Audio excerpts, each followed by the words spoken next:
Bueno, siguiendo con nuestro cronograma de actividades, vamos a estar completando en esta clase los capítulos que nos estaban faltando para culminar con el capítulo de tórax, ¿sí?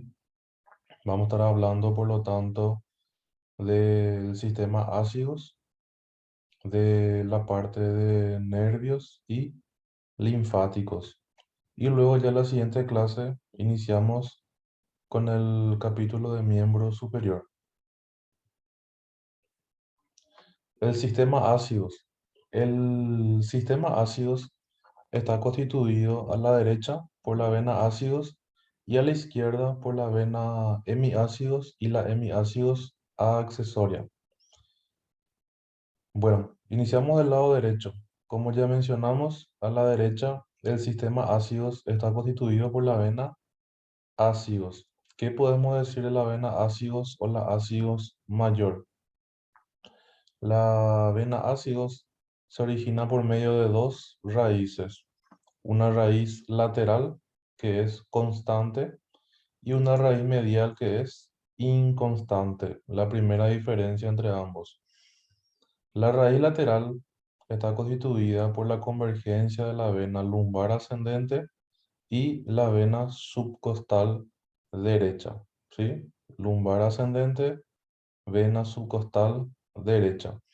Mientras que la raíz medial, cuando existe, se forma preferentemente a partir de la vena cava inferior y en algunas ocasiones por la vena renal derecha. Repitiendo, preferentemente de la vena cava inferior y en algunas ocasiones la raíz medial se puede originar de la vena renal derecha. En cuanto a su trayecto de la vena ácidos, lo que nos interesa ahora es su trayecto torácico. En el trayecto torácico de la vena ácidos, esta asciende y una vez que llega a nivel de la cuarta vértebra torácica, se inclina hacia adelante y pasa sobre la raíz pulmonar derecha antes de terminar en la vena cava superior. A nivel de T4 forma el arco de la ácidos, por lo tanto, como ya mencioné, el arco de la ácidos pasa sobre o por encima de la raíz pulmonar derecha para terminar en la vena cava superior.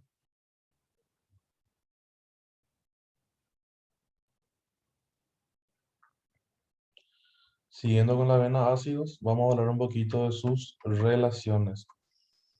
La vena ácidos está relacionado adelante con el esófago. Como podemos ver acá en la imagen, esta es la vena ácidos, el esófago, acá lo mismo, vena ácidos, el esófago por delante.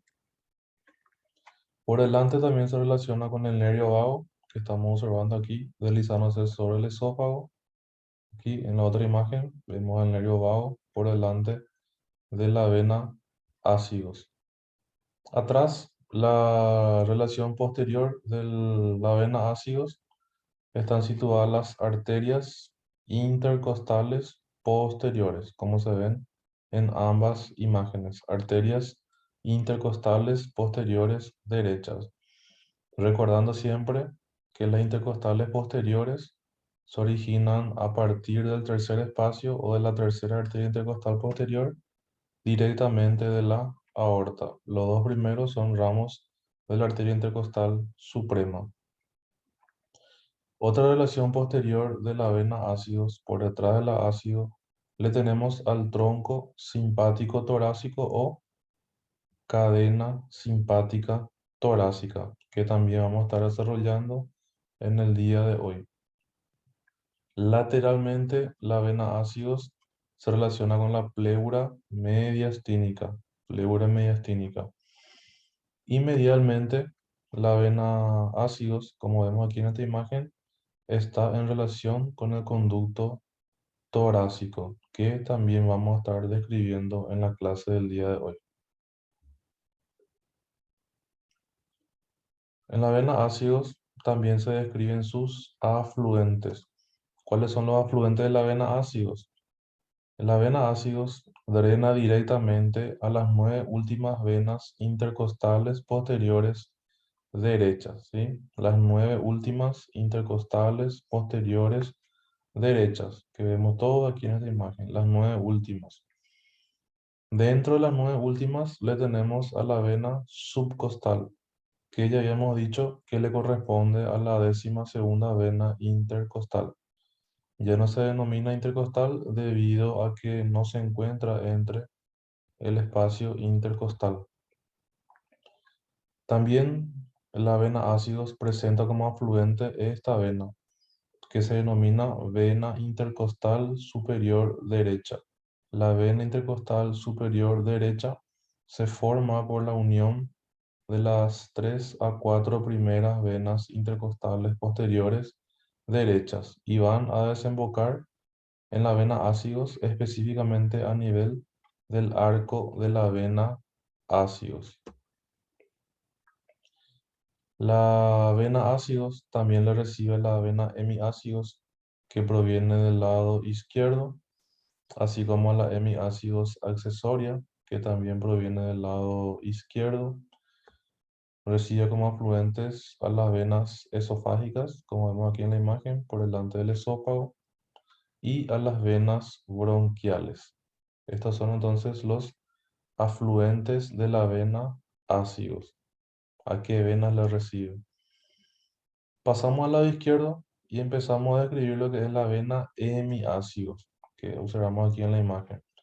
La vena hemiácidos, así como la vena ácidos, está originada por dos raíces, una raíz lateral y una raíz medial. La diferencia de la hemiácidos con la ácidos es que tanto la raíz lateral como la raíz medial son constantes. La raíz lateral de la hemiácidos está conformada de la misma manera que la vena ácidos. Eso quiere decir que se da por la convergencia o la confluencia de la vena lumbar ascendente con la vena subcostal del lado izquierdo. Y la raíz medial está conformada por el tronco reno-hemiácidos, que proviene principalmente de esta vena, que es la vena renal izquierda, donde puede participar también la vena lumbar y en algunas ocasiones la vena suprarrenal. El trayecto que sigue la vena de hemiácidos en el tórax es ascendente. Una vez que llega a nivel de la octava vértebra torácica, a nivel de T8, la vena hemiácidos se dirige hacia la derecha para terminar, como ya vimos anteriormente, como afluente de la vena ácidos. La vena de hemiácidos presenta las siguientes relaciones. Está en relación con la aorta, como vemos aquí en la imagen, vena hemiácidos, aorta descendente en su porción torácica. También está en relación con el conducto torácico, como también se ve aquí en la imagen. Por detrás está en relación con la cadena simpática torácica o el tronco simpático torácico, así como las arterias intercostales posteriores, como se puede estar observando en la imagen, que en esta parte, desde el tercer espacio para abajo, se están originando directamente de la aorta torácica. En cuanto a los afluentes de la vena hemiácidos, esta la reciben a las 5 últimas venas intercostales posteriores izquierdas. 5 últimas. De ahí encontramos también a la vena subcostal izquierda, a las venas vertebrales, venas esofágicas, así como también las venas mediastínicas.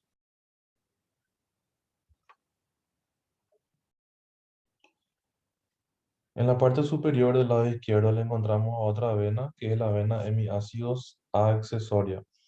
La vena hemiácidos accesoria tiene una característica peculiar de que su origen es variable.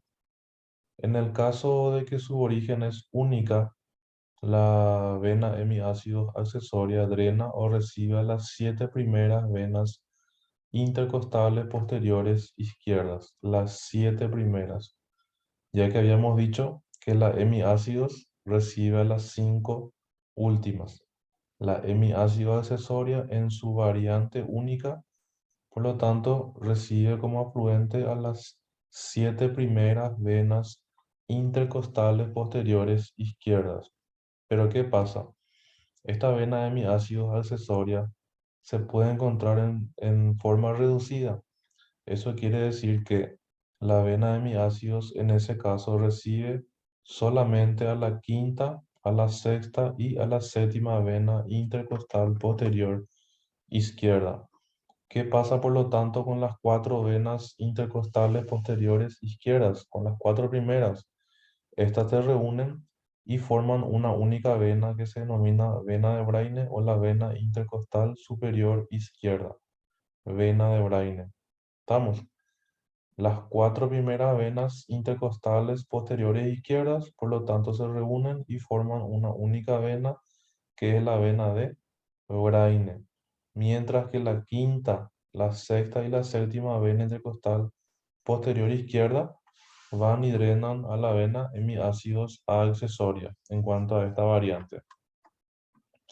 En el trayecto de la vena hemiácidos, sin importar si es la variante única o la variante reducida, a nivel de la séptima vértebra torácica, se inclina hacia la derecha, pasando por detrás de la aorta y del conducto torácico, para terminar como afluente también de la vena ácidos a la derecha. Vena ácidos a la derecha.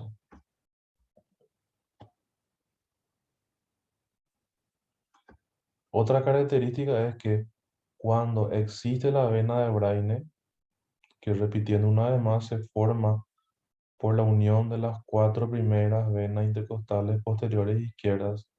Cuando existe esta vena de Braine, como vemos aquí en la imagen, se dirige a terminar en la vena brachiocefálica izquierda. No se dirige hacia la vena ácidos, se dirige a la vena brachiocefálica izquierda. En el capítulo de nervios del tórax, el nervio frénico ya habíamos desarrollado en la clase de diafragma. Por lo tanto, vamos a estar desarrollando en el día de hoy los siguientes nervios más importantes del tórax. Primeramente iniciamos con el nervio vago. El nervio vago también se denomina nervio neumogástrico. El nervio vago corresponde al décimo par craneal. Como habíamos hablado en la primera clase del año, mencionamos de que existen 12 pares craneales. El nervio vago o neumogástrico, por lo tanto, le corresponde al 12º par, el par craneal número 12.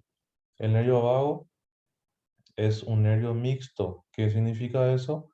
Que contiene fibras motoras y fibras sensitivas. Además a eso le sumamos que el nervio vago es un par craneal parasimpático. Parasimpático. Cuando se habla sobre los orígenes de los pares craneales, se menciona dos tipos de orígenes, el origen real y el origen aparente. En el CPI solamente vamos a enfocarnos en el origen aparente. El origen real va a quedar para el año que viene en la carrera. El origen aparente es el que se observa, por lo tanto, del nervio vago. Está situado a nivel del surco retroolivar. El surco retroolivar está situado a nivel del bulbo raquídeo. Y el nervio vago aquí se encuentra entre el noveno par craneal, que es el nervio glosofaringeo, y el 11º par craneal, que es el accesorio. En cuanto a su trayecto y relaciones, como que estamos en el capítulo del tórax, vamos a hablar específicamente del trayecto y las relaciones del nervio vago en el tórax. Pero debemos de mencionar de que el vago, tanto derecho como izquierdo, presenta un trayecto, una vez que sale del cráneo, un trayecto cervical, torácico, su travesía por el diafragma y su terminación en el abdomen. El trayecto y las relaciones del nervio vago son diferentes a la derecha y a la izquierda a nivel del tórax.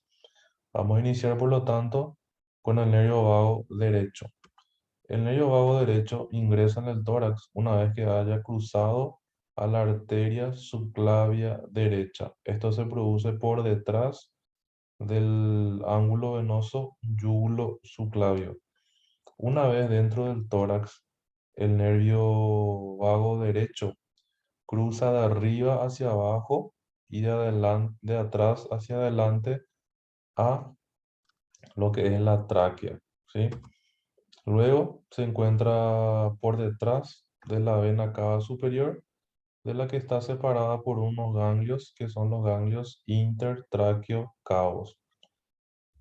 Siguiendo su descenso, el nervio vago derecho cruza la cara profunda del arco de la vena ácidos, luego pasa por detrás del origen del bronquio principal derecho y se ubica en relación al esófago, al cual, antes de cruzar el hiato esofágico, el nervio vago se ubica por detrás del esófago. Como ya habíamos mencionado varias veces, los nervios vagos atraviesan el hiato esofágico acompañándole al esófago, pero la disposición es diferente a la derecha y a la izquierda.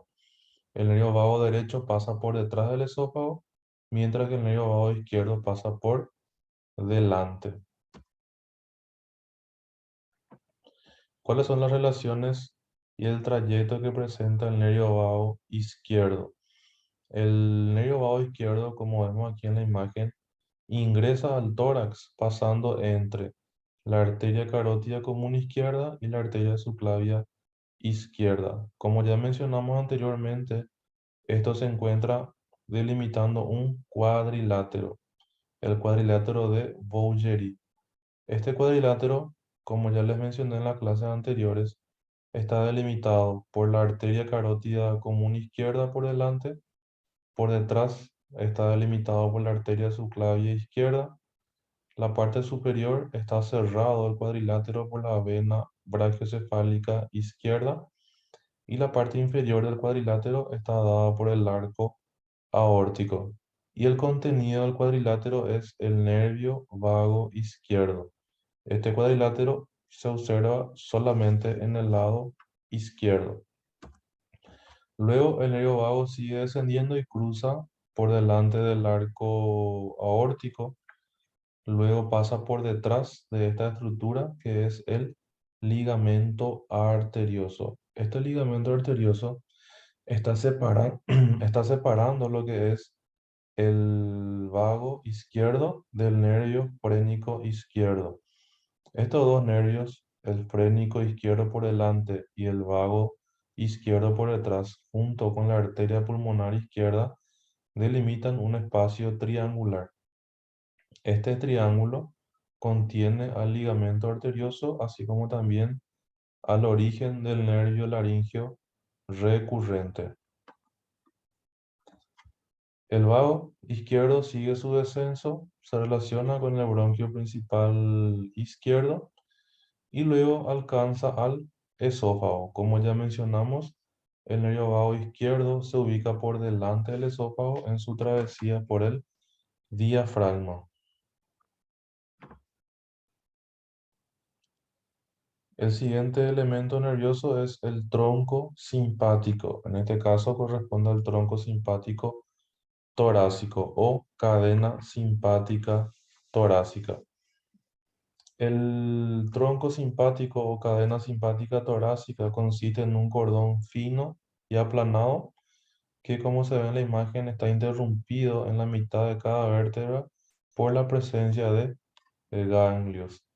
El tronco simpático o la cadena simpática, su calibre disminuye desde el séptimo ganglio torácico, debido a que a partir de ese ganglio se originan los nervios esplánicos, que vamos a ver que son tres: mayores, menores y el inferior. El primer ganglio torácico generalmente se fusiona con el ganglio cervical medio para formar el ganglio estrellado, así como el 12º ganglio torácico suele fusionarse con el primer ganglio lumbar. La extensión, el tronco simpático, en su porción torácica, se extiende desde el ganglio estrellado hasta la travesía diafragmática o por el diafragma de la cadena simpática torácica, donde se va a continuar con la cadena simpática lumbar.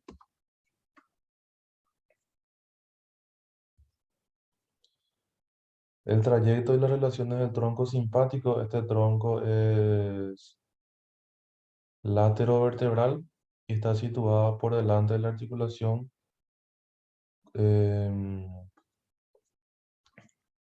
costo transverso, ¿no? Siguiendo con las relaciones, está el tronco simpático está relacionado lateralmente con la pleura parietal, pero sin adherirse a ella. Está cubierta por la pleura parietal, pero sin adherirse a ella. Luego tenemos las relaciones medialmente o relación medial del tronco simpático.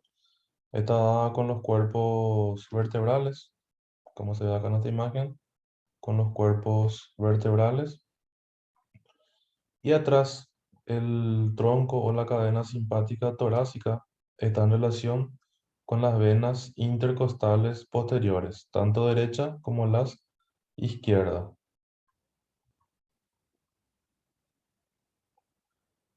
Siguiendo con el tronco simpático, vamos a estar hablando sobre su distribución. La distribución del tronco simpático está dada por ramos comunicantes.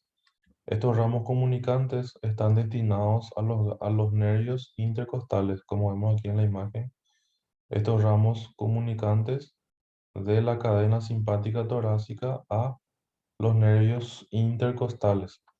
También el tronco simpático o la cadena simpática torácica proporciona ramos viscerales y vasculares que están destinados a los pulmones, al esófago, a la aorta y por lo tanto también contribuye a formar lo que es el plexo cardíaco. Siguiendo con la distribución del tronco simpático o la cadena simpática torácica, tenemos los ramos abdominales, que están representados por los tres nervios espláncnicos: el esplácnico mayor, el menor y el inferior. El nervio esplácnico mayor está originado por el séptimo, octavo y noveno ganglio torácico, ¿sí? El séptimo, octavo y noveno ganglio torácico y constituyen de esa manera el nervio esplácnico mayor que vemos aquí en la imagen. Este origen del nervio esplácnico mayor en algunas situaciones está marcado por la presencia de un ganglio que se denomina ganglio torácico esplácnico o ganglio de Lobstein. En cuanto al trayecto y las relaciones que presenta el nervio esplácnico mayor, también está en relación con la pleura parietal, con los vasos intercostales, la arteria y las venas intercostales posteriores, con la aorta, con el conducto torácico, así como también con la vena ácidos, ¿sí? Aorta, conducto torácico y aquí se ve cómo la vena ácidos está atravesando el diafragma para seguir su trayecto emergente hacia arriba. Luego, el nervio esplácnico mayor atraviesa el diafragma para ir a terminar a nivel del ganglio celíaco. El nervio esplácnico mayor, por lo tanto, termina a nivel del ganglio celíaco, como vamos a ver en el siguiente slide en una imagen. Acá le tenemos al ganglio celíaco y este es el nervio esplácnico mayor. Nervio esplácnico mayor. Luego tenemos al nervio esplácnico menor. Este nervio esplácnico menor se origina de dos ganglios torácicos, del ganglio torácico número 10 y del número 11. En cuanto al trayecto y las relaciones del nervio esplácnico menor, este se encuentra lateral al nervio esplácnico mayor, comparte las mismas relaciones que este, luego atraviesa el diafragma, como se ve aquí en la imagen, está atravesando el diafragma para terminar a nivel del plexo celíaco, ¿sí? Del plexo celíaco. Mientras que el nervio esplácnico inferior, este que vemos aquí en la imagen, está formado, su origen está dado por el ganglio torácico número 12 o 12º ganglio torácico, y este se dirige hacia los ganglios aórticos renales. Ganglios aórticos renales. Los linfáticos del tórax. Cuando hablamos de linfáticos del tórax, nos referimos a los ganglios linfáticos parietales, a los mediastínicos. También vamos a estar desarrollando sobre el conducto torácico y el conducto linfático derecho o gran vena linfática derecha. Los ganglios linfáticos parietales están constituidos por los siguientes grupos ganglionares. Le tenemos a los ganglios intercostales en primer lugar. Estos ganglios intercostales están situados en la parte posterior y media del espacio intercostal, así como también están situados en la región paravertebral. Los ganglios intercostales reciben vasos aferentes. Aferente significa que recibe aferencia de los músculos intercostales de la pleura parietal. Y los vasos eferentes son los que salen de los ganglios intercostales. Estos vasos eferentes forman unos colectores superiores que corresponden a los 3 a 4 primeros espacios intercostales, y estos forman un tronco que es el tronco broncomediastínico, mientras que los vasos eferentes inferiores forman un único colector y se dirigen a la cisterna del Kilo o cisterna de Pequet, que vamos a ver enseguida, más adelante, constituye el origen del conducto torácico. El siguiente grupo ganglionar, que hace parte de los linfáticos parietales, está constituido por los ganglios paraesternales, paraesternal derecho y los paraesternales izquierdo. Los ganglios paraesternales están situados o se extienden desde la apófisis cifoide del esternón hasta el primer cartílago costal y están situados a lo largo de unos vasos que corresponden a los vasos torácicos internos, que sería la arteria torácica interna y la vena torácica interna. Luego, estos ganglios paraesternales reciben vasos aferentes que provienen de la parte superior de la vaina del músculo recto del abdomen. También recibe como aferente al tercio medial de la glándula mamaria. Y los vasos eferentes, los que parten desde los ganglios paraesternales, se dirigen hacia el conducto torácico a la izquierda y al conducto linfático derecho o a la gran vena linfática a la derecha.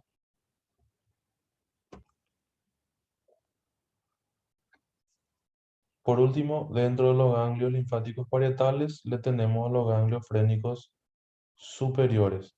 Estos ganglios frénicos superiores están localizados en tres grupos. El grupo anterior o los anteriores, estos son retrocifoides. Luego tenemos los grupos intermedios que corresponden a la terminación del nervio frénico. Y luego el grupo posterior o los posteriores que están situados a nivel de los pilares del diafragma. Los vasos aferentes que reciben los ganglios frénicos superiores provienen del diafragma, mientras que sus vasos eferentes, lo que se van a originar, lo que van a salir desde los ganglios frénicos superiores, se dirigen a la cadena torácica interna, así como a las cadenas mediastínicas posteriores. Luego pasamos a los linfáticos mediastinales, que también se dividen en tres grandes grupos. Tenemos los ganglios mediastinales anteriores. Estos ganglios mediastinales anteriores están situados de forma prevascular. Eso quiere decir que vamos a tener una cadena prevenosa derecha, una cadena prearterial izquierda que se inicia desde el ganglio de Engel, que está situado a nivel del conducto arterioso o ligamento arterioso, y una cadena transversal que une a la cadena prevenosa y a la cadena prearterial. Esta cadena transversal se encuentra a lo largo de la vena brachiocefálica izquierda. Los vasos aferentes que llegan a los ganglios mediastinales anteriores provienen del pulmón, la pleura, el corazón con el pericardio. Y sus vasos eferentes que se dirigen, que salen de estos ganglios mediastinales anteriores, van y desembocan directamente en el ángulo venoso yúgulo subclavio. Yúgulo formado por la vena yugular interna y subclavio por la vena subclavia. Este ángulo también se denomina ángulo de Pirogov.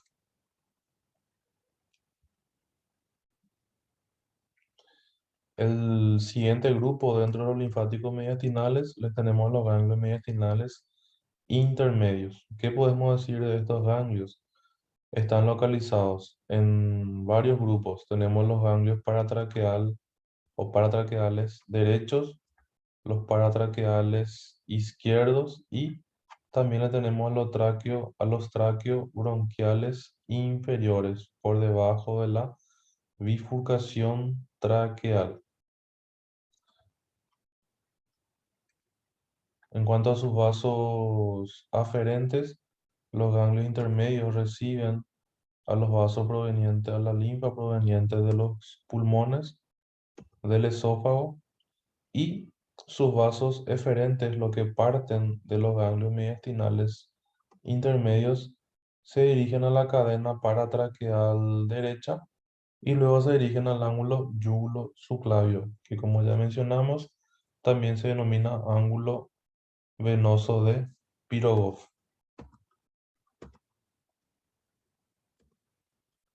Por último, dentro de los ganglios linfáticos mediastinales, le tenemos los ganglios mediastinales posteriores. Estos ganglios mediastinales posteriores son en un grupo de preesofágicos y retroesofágicos. Preesofágicos porque están por delante de del esófago y retroesofágicos por detrás del esófago.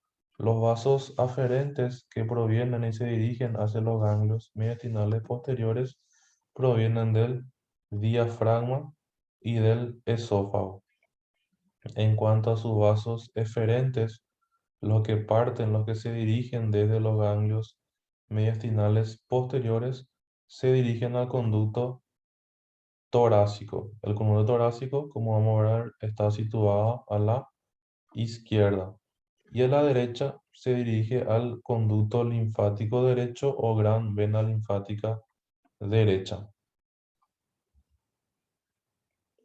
Siguiendo con el capítulo de linfáticos, vamos a estar desarrollando ahora lo que corresponde al conducto torácico. El conducto torácico es un tronco colector que drena a toda la linfa del cuerpo a excepción del miembro superior derecho y la mitad derecha de la cabeza, del cuello y del tórax. ¿Ok? Repitiendo entonces, drena la linfa de todo el cuerpo a excepción, excepto del miembro superior derecho y la mitad derecha de la cabeza, del cuello y del tórax. El conducto torácico se origina por un ensanchamiento que le corresponde a la cisterna del quilo o la cisterna de Pequet. Esta cisterna del quilo está localizada a nivel de la primera vértebra lumbar, está situado por detrás de la aorta y entre los pilares principales del diafragma. La cisterna del quilo recibe colectores que son los colectores lumbares o nodos lumbares, así como nodos de la región celíaca.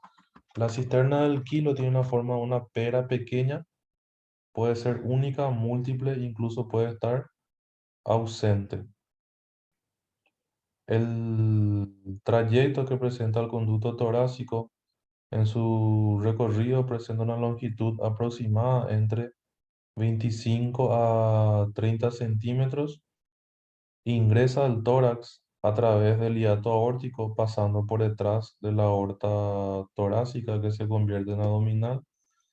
Y a nivel de la cuarta vértebra torácica de T4, el conducto torácico, como vemos aquí en la imagen, se dirige hacia adelante y hacia la izquierda. Luego se vuelve satélite de la arteria subclavia, que vemos a este nivel, la subclavia izquierda, originándose del arco aórtico y llega al cuello donde termina en el confluente yúgulo-subclavio o ángulo yúgulo-subclavio de Pirogov. El conducto torácico presenta las siguientes relaciones. Estas relaciones se dividen en dos partes, en una parte subácido aórtica y en otra supraácido aórtica. En la porción subácido aórtica encontramos las siguientes relaciones. Adelante, el conducto torácico se relaciona con la aorta, como vemos aquí en la imagen, con la aorta. También se relaciona con el esófago. Atrás, en la parte posterior, el conducto torácico está relacionado con la columna vertebral, que se observa aquí en la parte posterior, y también está relacionado con las arterias intercostales posteriores derecha, la vena hemiácigos y la vena hemiácigos accesoria. Hemiácigos y la hemiácigos accesoria. A la derecha, el conducto torácico está relacionado con esta vena, que es la vena ácidos. La vena ácidos. Este es el conducto torácico. Y a la izquierda, el conducto torácico va a estar en relación con la aorta, específicamente la aorta torácica o la aorta descendente en su porción torácica. Siguiendo con las relaciones, ahora vamos a escribir lo que corresponde a la porción supraácido aórtica. En esta porción, el conducto torácico se relaciona adelante con el arco aórtico, como vemos aquí en la imagen. En la profundidad está situado el conducto torácico.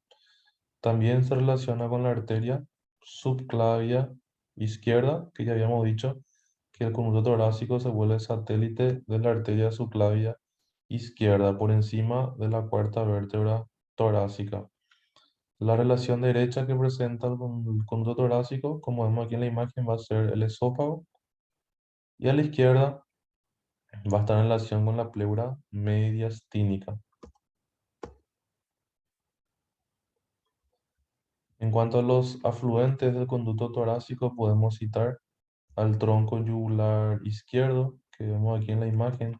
Este tronco yugular izquierdo acarrea o trae la mitad izquierda de la linfa de la cabeza y del cuello. Luego tenemos el tronco subclavio izquierdo, el tronco subclavio izquierdo que trae la linfa del miembro superior izquierdo. El tronco broncomediastínico que vemos aquí en esta imagen, tronco broncomediastínico y la cadena torácica interna izquierda. Por lo tanto, estos son los afluentes del conducto torácico que está situado a la izquierda. Y a la derecha, por último, vamos a estar encontrando la gran vena linfática derecha o al conducto linfático derecho. Este conducto linfático derecho va a recibir la linfa que proviene de a través del tronco subclavio derecho, que es este, el tronco subclavio derecho, va a recibir la linfa del miembro superior derecho a través del tronco yugular derecho. El tronco yugular derecho va a recibir la linfa proveniente de la mitad derecha de la cabeza y del cuello. También recibe los troncos mediastínicos derechos así como también recibe la linfa proveniente del pulmón izquierdo, como ya habíamos hablado en las clases anteriores, donde se desarrolló los linfáticos del pulmón, donde mencionamos de que una parte de los linfáticos del pulmón izquierdo, específicamente la parte del lóbulo inferior, no se dirigen hacia la izquierda hasta el conducto torácico, sino que atraviesan, pasan hacia la derecha y terminan en la gran vena linfática derecha. La gran vena linfática derecha presenta una longitud de 8 a 15 milímetros y termina también a nivel del confluente yugulo-subclavio, pero a la derecha, o ángulo de Pirogov. Para volver a repasar, la gran vena linfática derecha o el conducto linfático derecho le recibe a los siguientes afluentes: el tronco yugular derecho, este dijimos que trae la linfa a la mitad derecha de la cabeza y cuello. Luego tenemos el tronco subclavio izquierdo, que a su vez trae la linfa de los miembros del miembro superior derecho. El tronco bronco mediastínico derecho, así como la cadena torácica derecha y linfáticos del pulmón izquierdo. Volviendo a repetir una vez más, no se olviden que los linfáticos del pulmón izquierdo, en una pequeña porción, la parte del lóbulo inferior, no se dirigen hacia el conducto torácico a la izquierda, sino que pasan hacia la derecha y llegan hasta el conducto linfático derecho o gran vena linfática derecha. Con esto, por lo tanto, concluimos lo que nos estaba faltando en cuanto al capítulo del tórax, y luego en la siguiente clase, si es que todo sale bien, la siguiente clase será ya nuevamente presencial remota. Vamos a estar iniciando ya con la parte final de este primer parcial, que corresponde al capítulo de miembro superior.